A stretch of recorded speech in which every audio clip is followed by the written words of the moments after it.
2026-এর বিধানসভা ভোটের ঠিক আগে পাহাড়ের রাজনীতিতে নয়া সমীকরণের ইঙ্গিত। জিএনএলএফ ভেঙে 2021-এর 25শে নভেম্বর মিরিকে পথ চলা শুরু করেছিল অজয় এডওয়ার্ডের হামরো পার্টি। চমকপ্রদভাবে 1 বছরের মধ্যেই 2022 দার্জিলিং পৌরসভা দখল করে তারা।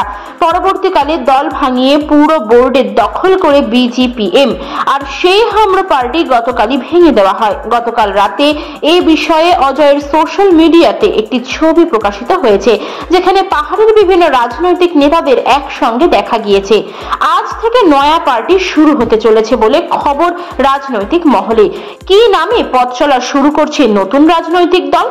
জোর জল্পনা তা নিয়ে। নতুন দলের নাম জানা গেল রবিবার দুপুরে। নতুন দল ইন্ডিয়ান গোর্খা জনশক্তি। শনিবার সমস্ত সদস্যদের সঙ্গে বৈঠক করে চূড়ান্ত সিদ্ধান্ত নেওয়া হয়েছে বলেই সূত্র মারফত জানা গিয়েছে। দার্জিলিং এর জিমখানা হলে রবিবার আত্মপ্রকাশ করল নয়া পার্টি। পাহাড়ের গোর্খা ঐক্য ধরে রাখতে এই উদ্যোগ বলে মনে করা হচ্ছে।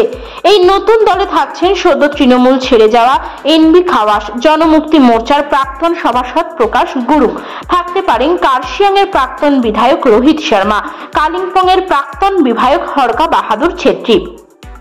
এই নিয়ে অজয় এডওয়ার্ড জানিয়েছেন, বিজেপি, তৃণমূল, গোর্খা জনমুক্তি মোর্চা, বিজিপিএম, জিএনএলএফ এর একাধিক প্রতিষ্ঠাতা সদস্য যোগ দেবেন নতুন দলে।